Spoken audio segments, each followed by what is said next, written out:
Marc-Édouard Vlasic's improved play over the last couple weeks, what should the Sharks do with him? We'll explore keeping him or buying him out this offseason. So all that and more on today's episode. You're Locked On Sharks, your daily podcast on the San Jose Sharks. Part of the Locked On Podcast Network, your team every day.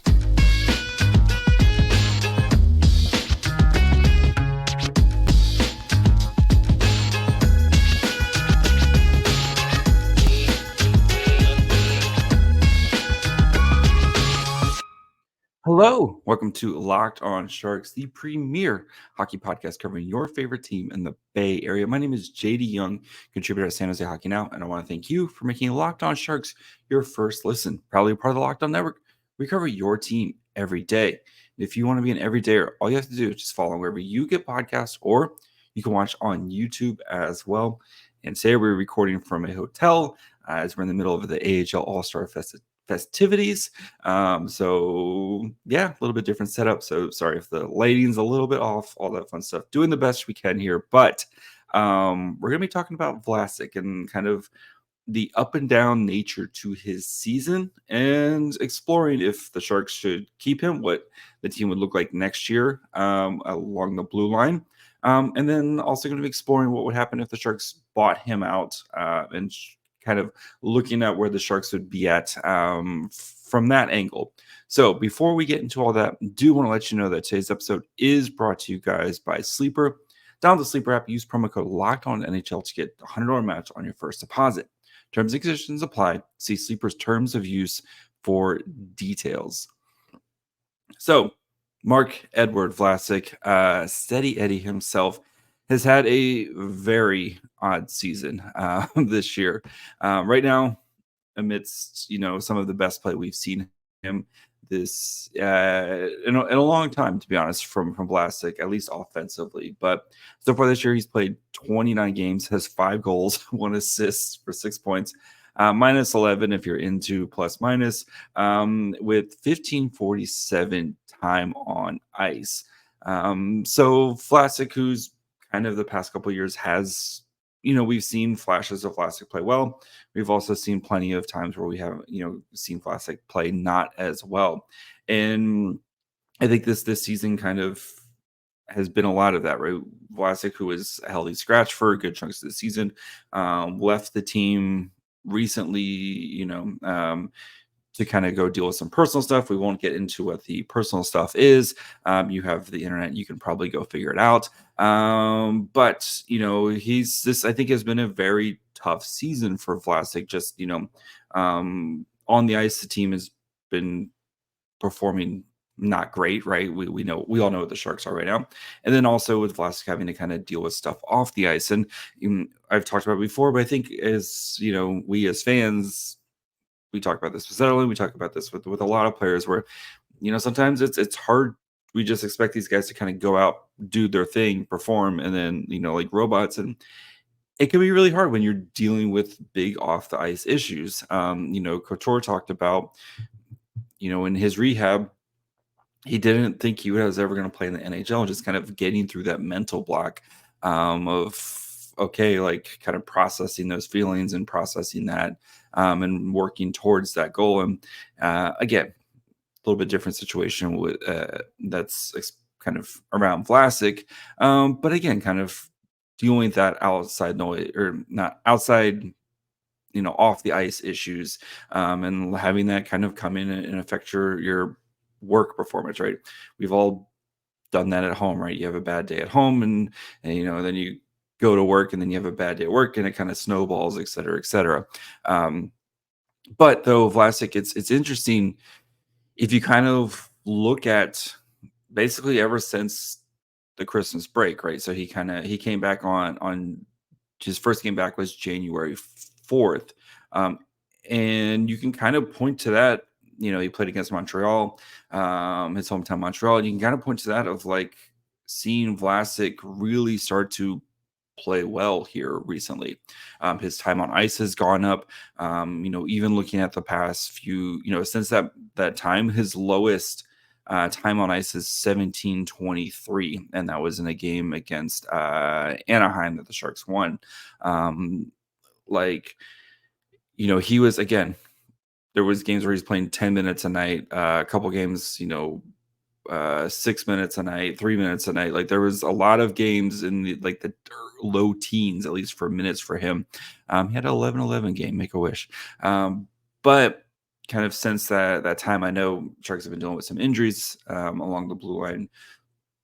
But Vlasic has still, kind of been an everyday player and has been playing a lot of, good minutes for the Sharks. And I still think Vlasic's, kind of keeping him in around that like 18 to 20 minute range is probably where you're going to get the best Vlasic. But you can see that he's earned the trust of David Quinn, and he's been performing, right. And yes, I know the goals. Don't expect Vlasic to continue on this goal streak. He's got 5 goals since the 13th of January. But like, and Vlasic, if Vlasic's never going to be like the offensive dynamo type of defenseman, but he's been contributing offensively, but he's also been playing much better defensively, I think. And that's always been Vlasic's calling card. While he has lost a step, and that is to be expected with a 36-year-old defenseman, soon to be 37-year-old defenseman. He was always about positioning and kind of outsmarting you and just being technically correct, and those should continue to kind of continue, right? Like, you don't just become not technically correct. Like, that thinking part of the game just doesn't really go away. Yes, you're going to lose the step and you may not be able to get into positioning as quickly as you want to. But I still think with Vlasic, though, you're seeing him play much better. He's been playing on the penalty kill a lot. He's been playing in crucial, like, kind of end of game situations for David Quinn and for the Sharks, and has been kind of a big story about, with the return of kind of the Sharks winning here recently. Is Vlasic ruining the tank? Question mark. No. But I think it's, interesting that you can kind of point to Couture coming back and Vlasic playing better. Kind of these old veterans, these old guys who've been with the Sharks from the heyday, and are kind of trying to navigate through this rebuild with him. But their play recently has kind of led to the Sharks' better play on the ice, right? And having Couture come back and play as the second line or third line center right now, and then just kind of providing that boost, even though Couture is hasn't seen much of the score sheet except for the assist on the Vlasic goal. But like, just having Couture around every day has really helped. And I think there is something to that. If we'll talk about keeping Vlasic around, having a veteran like Vlasic who has someone that the younger defenseman can kind of pick his brain about and learn from. And there is something to having that around, right? And that's always kind of the big question with these rebuilds is, do you want to get the kids just playing, just going out and playing, but also just having someone around there is also a, who's kind of been there and done that and can kind of be a guiding hand. And, you can kind of, even looking at like the Barracuda, right, having some of these younger guys surrounded by veterans to kind of lean on is a huge part of it. And we'll talk about more of that here in just a minute. But I think it's been a really interesting season for Vlasic, and how he continues to play after the All-Star break and heading into the trade deadline. Vlasic's not getting traded. That contract is basically unmovable without the Sharks having to attach a pick, and et cetera, et cetera. But just kind of, looking long term of, do you want to ride out Vlasic's contract, or do you want to buy him out and kind of open up a spot and open up some money that you can utilize for other things? So we'll talk about kind of the case to keep Vlasic here in a little bit. So we'll get to that here in just 1 second. Happy Super Bowl to all who celebrate from FanDuel, America's #1 sportsbook. If you're like me, Super Bowl Sunday is all about scoring the best seat on the couch, grabbing your favorite football snacks, and placing some super bets. I love the Christian McCaffrey rushing touchdown and receiving touchdown. I just think Christian McCaffrey is going to have a monster day. So if you want to get some W's, FanDuel has many ways for you to end the season with a W or 2 or 3. Not only can you bet on who will win the Super Bowl, but FanDuel also has bets for which players will score a touchdown, how many points will be scored, and much more. So new customers join today. You'll get $200 in bonus bets if your first bet of $5 or more wins. So visit FanDuel.com/lockedon to sign up. That's FanDuel.com/lockedon. Make every moment more with FanDuel, an official sports partner of the NFL. All right. So let's talk about kind of the case to keep Marc-Édouard Vlasic, and we'll kind of look at what the Sharks defensive roster would look like with Vlasic going into next season. So again, Vlasic has played pretty well down the stretch, and I think having that veteran presence, you have to remember going into next year's blue line, right? You have Vlasic, Jan Ruda, who may or may not be here at this trade deadline, or could be a potential trade in the offseason if a team is looking to kind of add a, veteran stalwart kind of defenseman in Jan Ruda. You'll have Kyle Burrows, who's 28, and this has really been the first year where he's established himself as kind of an everyday NHLer. Split a lot of time with Vancouver, if you remember, kind of bouncing back and forth between the AHL and NHL. And then you also have Matt Benning, who's going to be coming off injury, right? Who's got a couple years left on his deal going into next season.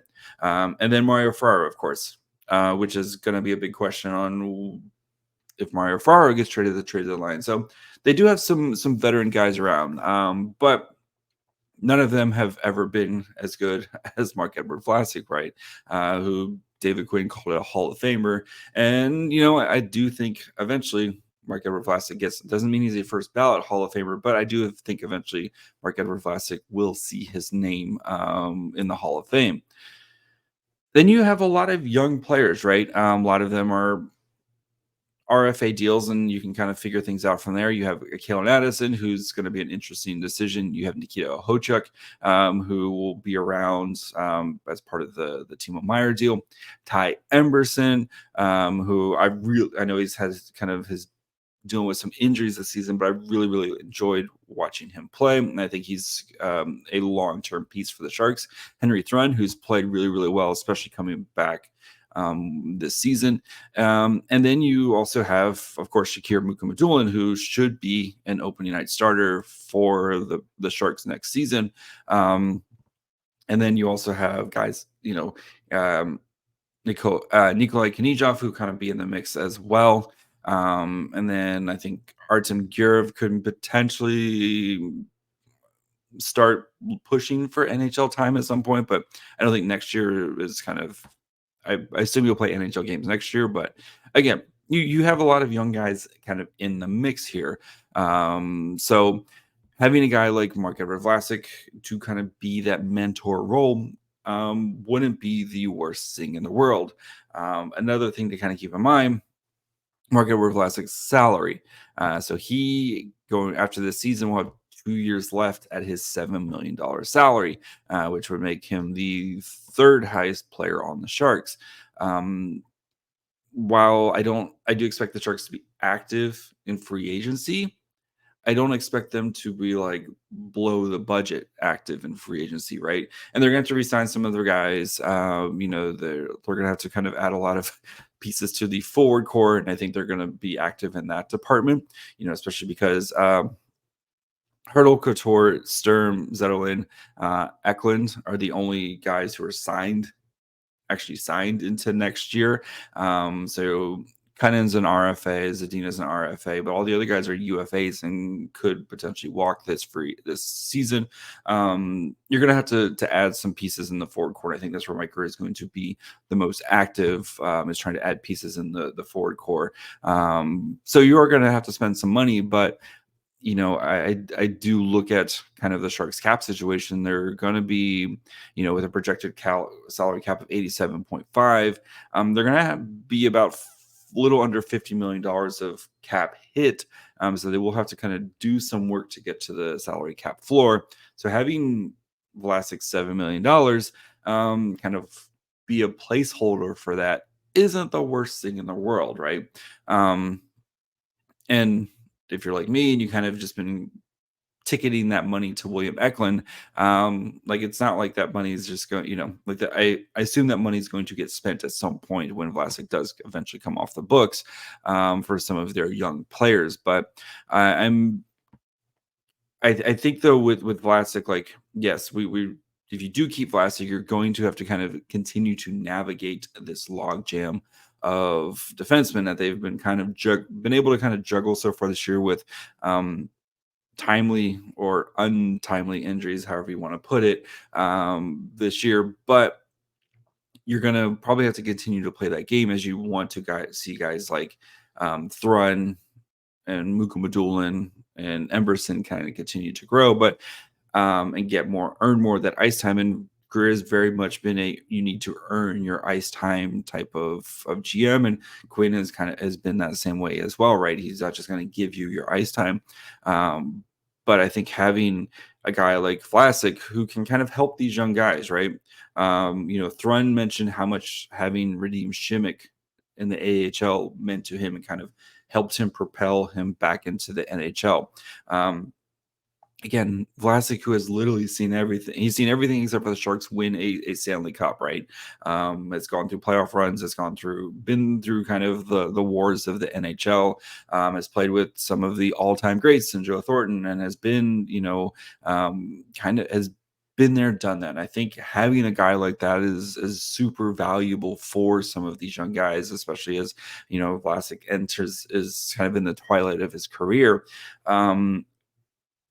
There's a lot to having a guy like that, and especially if the Sharks do move on from Jan Ruda and or Mario Ferraro, having a veteran guy in the locker room. And I know Vlasic can kind of be a little prickly to us media, but we don't know how he acts and like he seems kind of beloved by his teammates and stuff, and they always stick up for him. And like when Couture came back and he was talking about Vlasic, and like those guys have been together for a long, long time. And I think Vlasic can come off as very sarcastic. I'm a very sarcastic guy myself, and that might come off as a little prickly to some people. But I think though, again, I think Vlasic would be a huge asset to some of these young guys and he's even talked to himself about like kind of trying to help these young guys and trying to do whatever he can to help the team out, right? I mean, it's not like Vlasic hasn't been here his entire career. I think he's invested in the Sharks and the Sharks' future, and I wouldn't be surprised if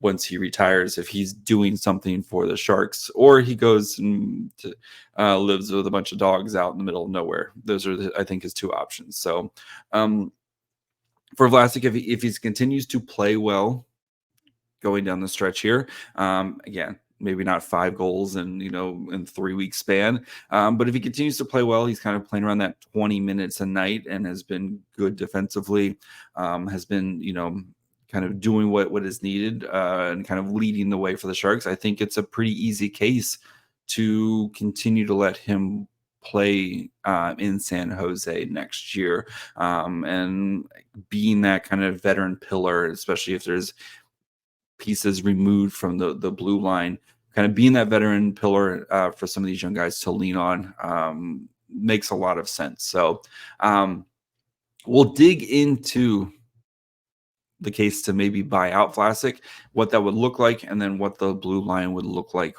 without Vlasic here in just 1 second.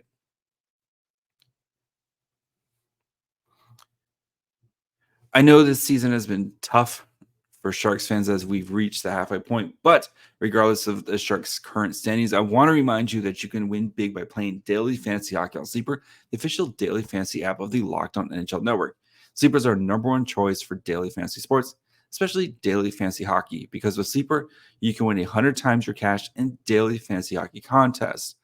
All you have to do is pick some of your favorite NHL superstars or Sharks players. So if you want to pick guys like McDavid, Crosby, or McKinnon, or Slippery Pete, Tomas Hertl, or Fabian Zetterlund, and record more or less than their Sleeper projections for things like goals, assists, saves, plus minus, and more in a given game. To win 100 times bet on Sleeper, you need to quickly predict the outcome of 8 player stats. You heard me, Sharks fans. You can win 100 times your money playing daily fantasy hockey on Sleeper. So start paying attention and nail your picks so you can start winning big. Use promo code LOCKEDONNHL. You'll get up to a $100 match on your first deposit.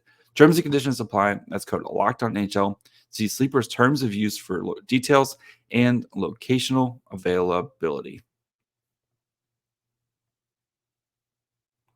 All right, let's get into what it would look like if the Sharks did want to move on from Marc-Édouard Vlasic. So just as a reminder, he has a 3-team no trade clause. So basically, at the beginning of the season, he puts in these are the 3 teams I'd be willing to be traded to.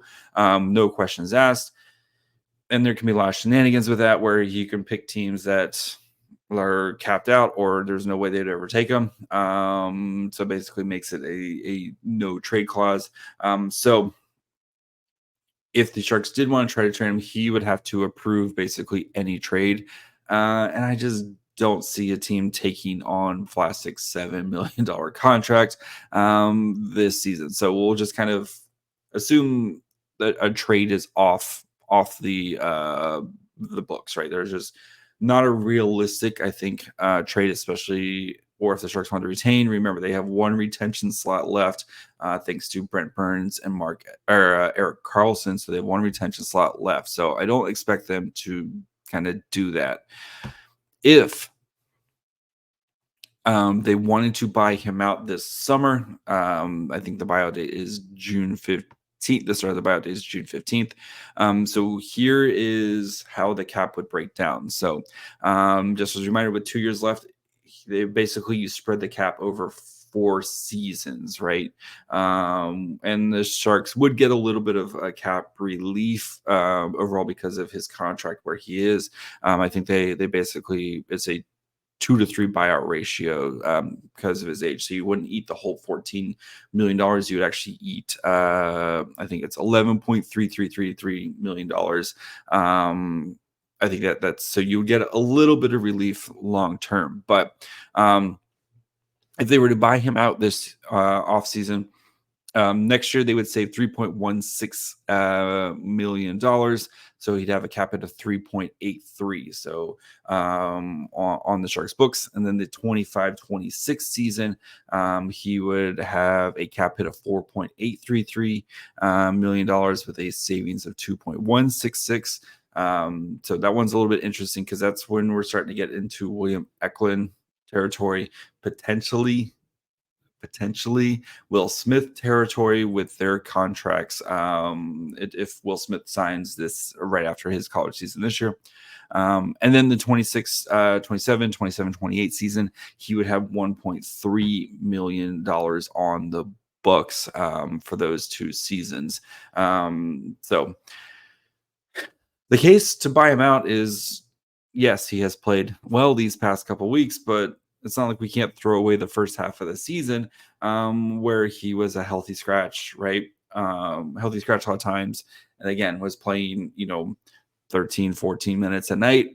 And the Sharks have a lot of young blue line prospects, right? That they need to see, right? You need to see Shakir Mukhamadullin kind of playing a full season in the NHL. You need to see Henry Thrun continue his development.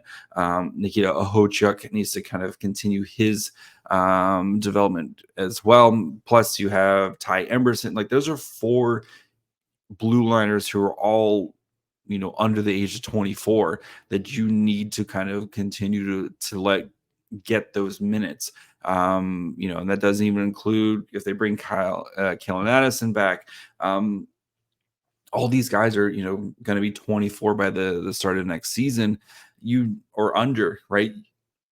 Shakir Mukhamadullin is a huge part of the Sharks' future, and you need to get him. He's played really well in the AHL. He's looked good in his limited time in the NHL this season, but you need to get him up there and playing with the Sharks and getting NHL reps night in, night out against NHL competition. And that's for all these young guys. And, I think all these guys can be pieces for the Sharks going forward, whether they're, potentially trade pieces if you want to kind of swing big for something else, or if you want to, continue to let them kind of grow and develop and kind of you've been retooling this blue line. And Vlasic, if he's playing 20 minutes a night, that's 20 minutes a night that's not going to somebody else. And again, Vlasic is 37. He'll be 38 here and by the end of March. It's gonna be 39, but then the next season and 40 by the time his contract expires. We